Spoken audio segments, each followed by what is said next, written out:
നമസ്കാരം. എല്ലാ UK മലയാളികൾക്കും ഗുഡ് മോർണിംഗ് UKയുടെ മോർണിംഗ് ന്യൂസിലേക്ക് സ്വാഗതം.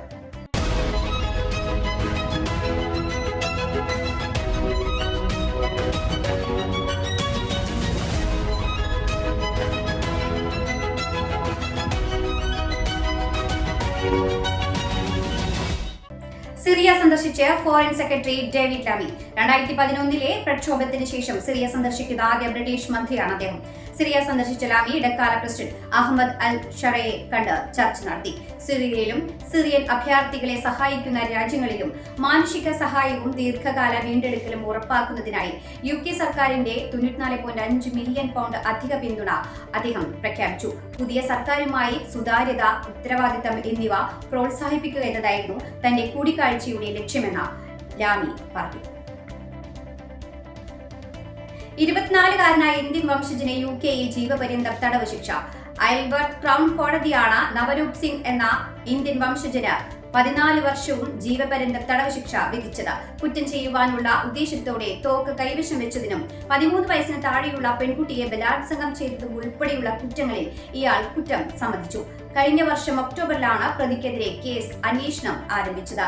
CCTV ദൃശ്യങ്ങൾ, സാക്ഷിമൊഴികൾ എന്നിവയുടെ സഹായത്തോടെയാണ് പ്രതിയെ പോലീസ് പിടികൂടിയത്.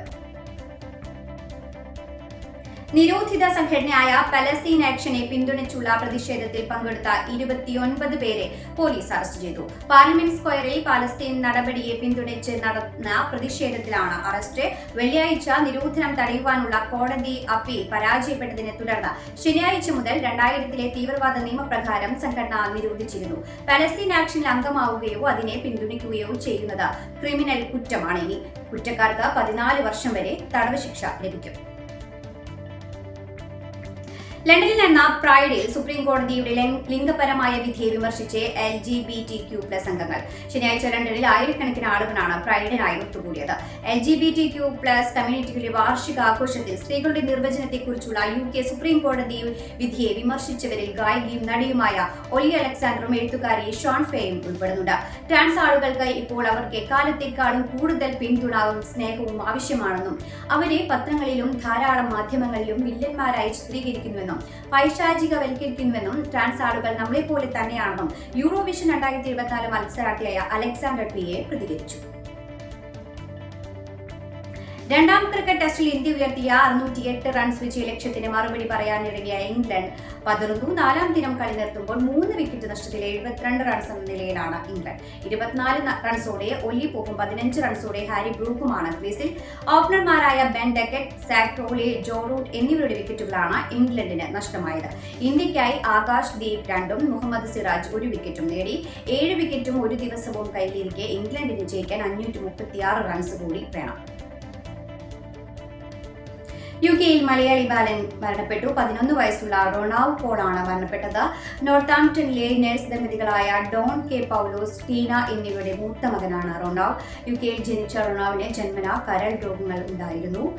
കുട്ടിയുടെ ജീവൻ രക്ഷിക്കുവാനുമായി അച്ഛൻ കരൾ പകുത്തു നൽകിയിരുന്നു. എന്നാൽ രോഗപ്രതിരോധ ശേഷി കുറഞ്ഞിരുന്നതിനാൽ തുടർ ചികിത്സകൾ നടന്നു വരികയായിരുന്നു. റൊണാൾഡിന് കഴിഞ്ഞ ദിവസം Birmingham women's and children's NHS ഹോസ്പിറ്റലിലാണ് മരണം സംഭവിച്ചത്. ആരവ്, നിലവ് എന്നിവർ സഹോദരങ്ങളാണ്. റൊണാൾഡിന്റെ സംസ്കാരം UKയിൽ തന്നെ നടത്തുവാനാണ് കുടുംബാംഗങ്ങളുടെ ആഗ്രഹം. ഇതിനായുള്ള ക്രമീകരണങ്ങൾ നടന്നുവരികയാണെന്ന് കുടുംബാംഗങ്ങൾ അറിയിച്ചു. കേരളത്തിലെ നിപ സാഹചര്യം വിലയിരുത്താൻ കേന്ദ്ര സംഘം എത്തുന്നു. നാഷണൽ ഔട്ട്ബ്രേക്ക് റെസ്പോൺസ് ടീമാണ് എത്തുക. ഒരാഴ്ചയ്ക്കുള്ളിൽ സംഘം എത്തുമെന്നാണ് കേന്ദ്ര ആരോഗ്യ മന്ത്രാലയം അറിയിച്ചിരിക്കുന്നത്. കേരളത്തിന് എല്ലാവിധ സഹായങ്ങളും നൽകുമെന്നും കേന്ദ്ര ആരോഗ്യ മന്ത്രാലയം അറിയിച്ചു. നിപയുമായി ബന്ധപ്പെട്ട് കേരളത്തിൽ നിലവിൽ സ്ഥിതിഗതികൾ നിയന്ത്രണ വിധേയമാണെന്നാണ് വിലയിരുത്തൽ. അതേസമയം നിപ ബാധിച്ച് കോഴിക്കോട് മെഡിക്കൽ കോളേജ് ആശുപത്രിയിൽ പ്രവേശിപ്പിച്ച പാലക്കാട് സ്വദേശിയായ യുവതിയുടെ ആരോഗ്യനില ഗുരുതരമായി തുടരുന്നു. വേങ്ങര സ്വദേശി മുഹമ്മദ് അലിയുടെ ഇരട്ട കൊലപാതക വെളിപ്പെടുത്തലിൽ അന്വേഷണം ശക്തമാക്കാൻ പോലീസ്. വെള്ളയിൽ ബീച്ചിൽ വെച്ച് നടത്തിയ കൊലപാതകത്തിന്റെ ചുരുളഴിക്കാൻ പോലീസ് 7-അംഗ ക്രൈം സ്ക്വാഡ് രൂപീകരിച്ചു.